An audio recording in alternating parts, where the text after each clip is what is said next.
Bismillahirrahmanirrahim. Assalamualaikum warahmatullahi wabarakatuh. Waalaikumsalam warahmatullahi wabarakatuh. Selamat pagi Bapak. Selamat pagi. Iya, bagaimana kabarnya Pak? Alhamdulillah sehat luar biasa. Oke, alhamdulillah ya Pak. Perkenalkan, nama saya Linda Sugiarti, CGP Angkatan 11 Kabupaten Ciamis. Pada kesempatan ini kita bisa bertemu dalam sesi wawancara bersama Bapak sebagai Kepala Sekolah dengan tema pengambilan keputusan berbasis nilai-nilai kebajikan. Sebelumnya Bapak dipersilakan untuk memperkenalkan diri secara singkat. Baik, terima kasih semuanya. Assalamualaikum warahmatullahi wabarakatuh. Perkenalkan, nama saya Handoko, Kepala Sekolah SMP Negeri 1 Banyarsari Kabupaten Ciamis, dalam hal ini sebagai narasumber untuk wawancara dalam hal pengambilan keputusan untuk calon guru penggerak atas nama Linda Sugiarti yang juga guru dari SMP Negeri 1 Banyarsari. Terima kasih Pak. Saya mau menanyakan Pak, bagaimana cara Bapak untuk mengidentifikasi kasus-kasus yang merupakan dilema etika ataupun bujukan moral Pak? Baik, terima kasih. Untuk kasus-kasus dilema etika dan bujukan moral itu akan selalu beririsan atau berlangsung dalam kehidupan kita, di mana dalam pengambilan keputusan yang membuat kita berada dalam dilema karena bujukan-bujukan moral, itu kita harus memprioritaskan keputusan semuanya itu, dua-duanya itu baik, tapi harus lebih melihat manfaat yang lebih besar untuk sekolah, untuk anak-anak, untuk guru dalam hal peningkatan mutu. Jadi kalaupun dua-duanya memang baik, tapi ambil yang terbaik yang membawa manfaat yang lebih besar untuk anak-anak dan sekolah. Oke Bapak. Nah, selanjutnya nih Pak, untuk pertanyaan selanjutnya, selama ini bagaimana Bapak menjalankan pengambilan keputusan di sekolah ya, terutama untuk kasus-kasus di mana ada dua kepentingan yang sama-sama benar atau sama-sama yang mengandung nilai kebaikan. Jadi begini, pengambilan keputusan itu ada yang top down, ada yang bottom up. Oke. Kalau yang top down berarti itu adalah bentuknya instruksional dari dinas atau atasan-atasan kita. Terlepas itu membawa kebajikan yang kedua-duanya baik. Tapi untuk yang bottom up, tentu kita akan meminta masukan dari satu rekan-rekan waktu kepala sekolah, kemudian rekan-rekan guru, termasuk juga stakeholder dalam hal ini adalah komunitas sekolah. Karena bagaimanapun juga kepala sekolah bukan financial, tapi hanya penentu kebijakan akhir berdasarkan masukan-masukan dari tim yang solid itu, sehingga komprehensif informasinya itu lebih bulat. Baik Pak, nah kira-kira langkah-langkah atau prosedur seperti apa yang bisa Bapak lakukan selama ini? Dalam hal pengambilan keputusan? Ya, pertama mengumpulkan info ya, bagaimanapun juga keputusan itu akan baik, akan bermanfaat dan tidak debatable di kemudian hari apabila informasi-informasi pendukung yang dibutuhkan untuk mengambil keputusan itu lebih lengkap dari berbagai ini. Yang pertama tentu saya mencari info atau meminta info tentang topik yang akan diputuskan.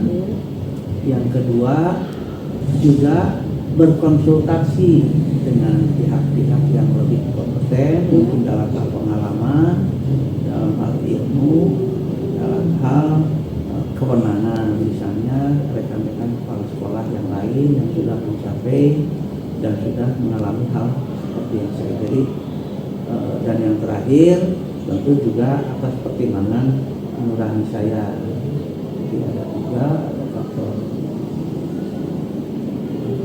eksternal dari orang lain, yaitu kepala sekolah dan kasih dari komite, dan juga tentu saya juga punya prinsip sebagai pertimbangan hakim. Oke, Bapak. Siap. Kemudian hal apa yang selama ini Bapak anggap efektif dalam pengambilan keputusan pada kasus-kasus dilema etika? Ya, saya rasa yang paling efektif adalah melalui kesepakatan semua pihak, karena bagaimanapun juga pada dilema etika seperti itu selalu terjadi, sehingga apa yang kita putuskan itu harus bisa dimengerti oleh teman-teman. Nah, oleh karena itu barangkali yang kembali yang tadi itu informasi yang komprehensif dari semua lini, sehingga membuat mindset kita semakin penuh, semakin paham tentang sebuah konsep yang tadi dari masukan-masukan orang-orang di sekitar kita yang kapal tentang hal itu. Oke Bapak. Baik Pak, untuk selanjutnya hal-hal apa saja yang selama ini merupakan tantangan dalam pengambilan keputusan pada kasus-kasus dilema etika Pak? Kalau hal seperti itu merupakan hukum alam barangkali ya, di dalam kehidupan kita itu ada siang, ada malam, ada pagi, ada sore, ada cinta, ada benci, ada suka, ada nggak suka, ada pro, ada kontra. Kita tidak bisa menuntut bahwa keputusan yang kita ambil akan didukung oleh semua pihak, akan didukung oleh semua orang, akan disetujui oleh semua orang. Dalam hal ini tentu tantangan yang paling mungkin terjadi adalah bagaimana memberi pemahaman terhadap teman-teman di sekitar kita yang tidak sepaham dengan pengambilan keputusan ini. Karena bagaimanapun juga nanti pelaksananya itu adalah mereka-mereka yang di lapangan. Betul. Tapi dengan melalui musyawarah mufakat, pengambilan keputusan sudah disepakati, maka wayana yang kontra pun harus mengikuti karena keputusan yang lebih banyak barangkali. Jadi tantangannya yaitu bagaimana menghadapi teman-teman tim kita, kru kita yang tidak setuju atau kontra. Betul sekali. Selanjutnya Pak nih, apakah Bapak memiliki sebuah tata cara atau jadwal tertentu dalam sebuah penyelesaian kasus dilema etika? Apakah Bapak langsung menyelesaikan di tempat atau memiliki sebuah jadwal untuk menyelesaikannya? Bentuk atau prosedur seperti apa yang Bapak jalankan? Dalam hal penyelesaian masalah seperti ini, kita kategorikan masalah itu dalam dua ya. Satu yang bentuknya itu urgen, segera harus segera ditindaklanjuti, maka itu tentu tidak terjadwal. Dengan skala prioritas, apabila ini tidak diselesaikan, maka mungkin informasinya semakin tidak baik, kasusnya semakin menyebar, atau barangkali kejadiannya semakin melebar, gitu. Maka tentu itu insidentil dan harus diselesaikan segera mungkin. Cepatnya. Tapi kalau yang bentuknya itu dilema etika yang berbentuk ada semacam pembinaan atau barangkali semacam informasi-informasi atau barangkali keputusan-keputusan yang dalam waktu yang selalu berulang, misalnya di awal tahun, kemudian di akhir tahun dan segala macam, itu tentu ada jadwalnya. Misalnya bagaimana kita menentukan kuota siswa baru nih di sekolah kita. Tahun kemarin misalnya ada 10 rombel, tahun sekarang ada mau 11 rombel. Itu kan berarti dilemanya apa?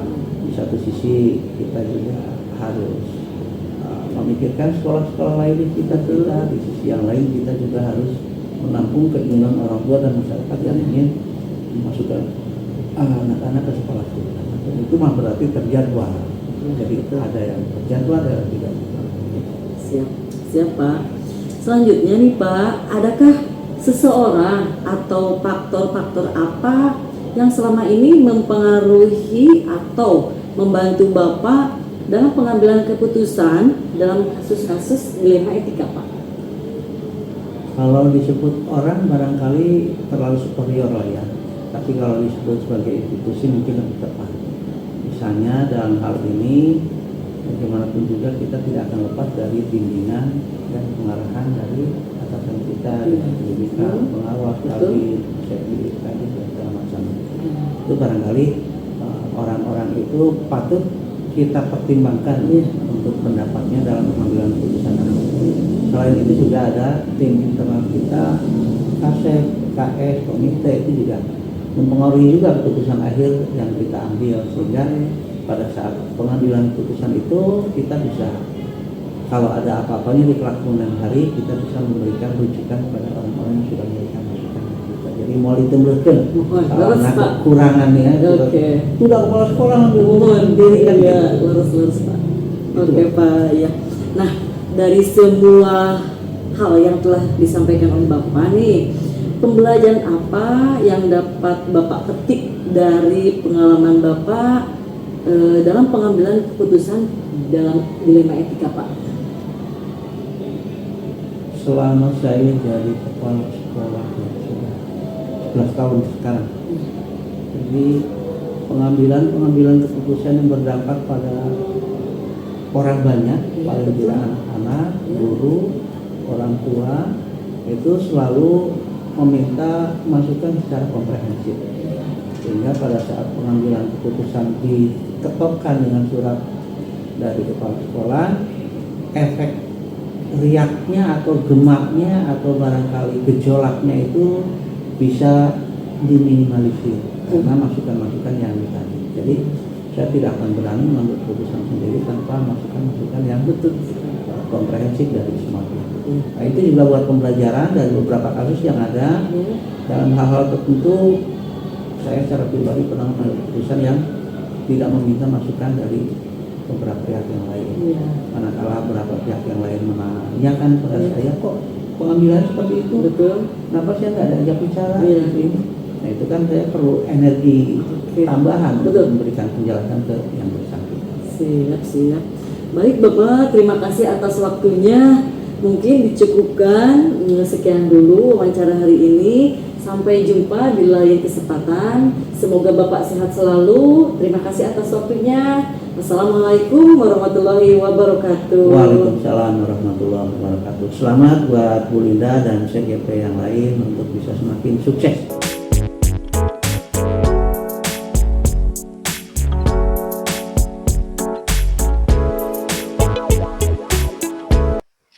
Bismillahirrahmanirrahim. Assalamualaikum warahmatullahi wabarakatuh. Waalaikumsalam warahmatullahi wabarakatuh.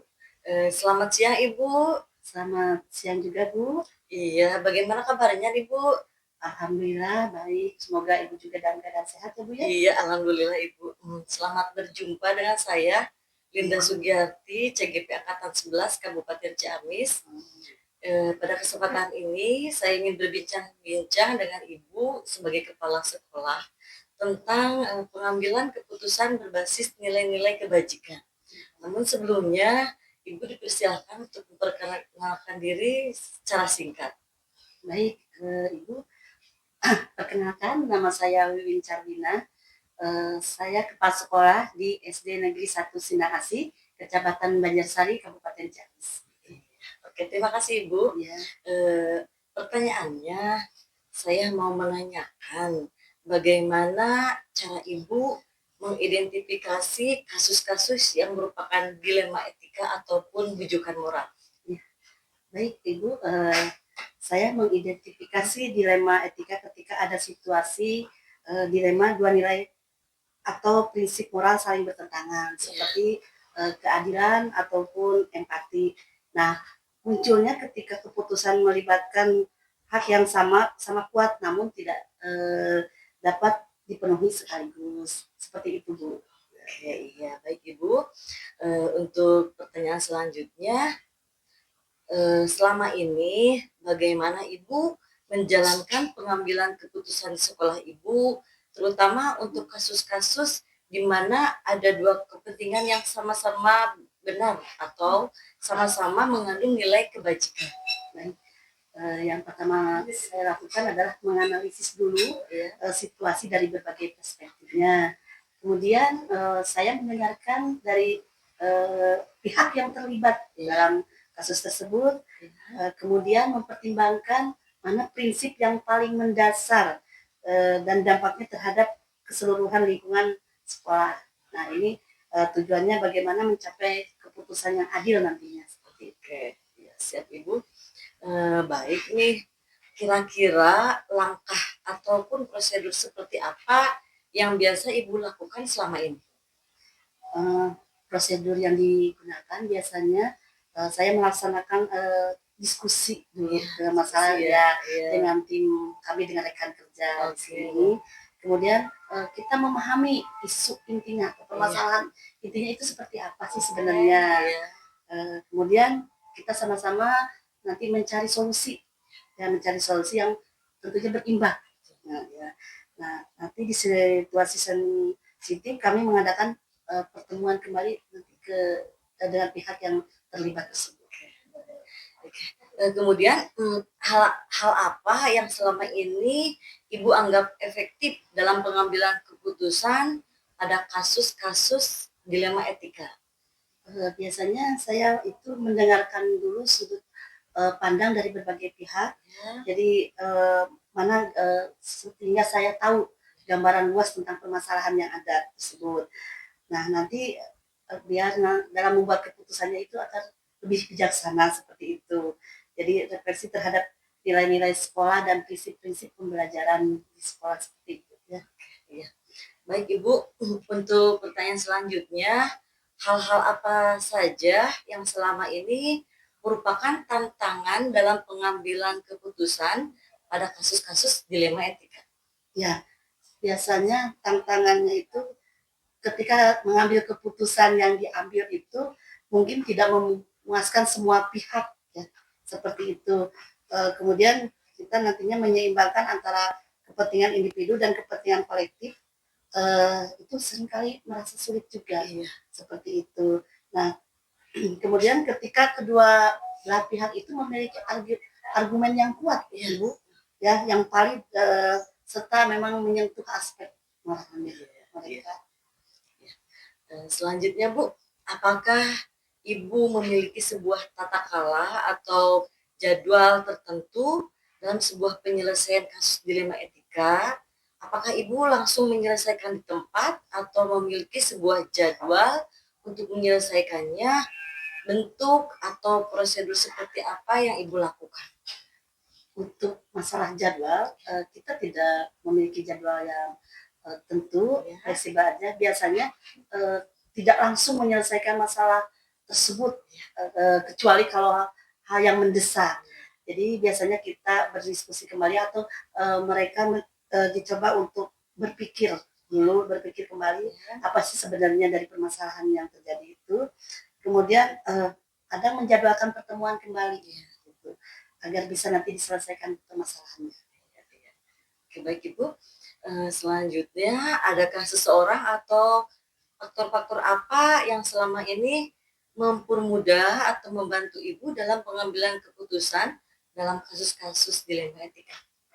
Untuk mempermudah tentunya saya berkolaborasi dengan rekan kerja saya, gitu ya.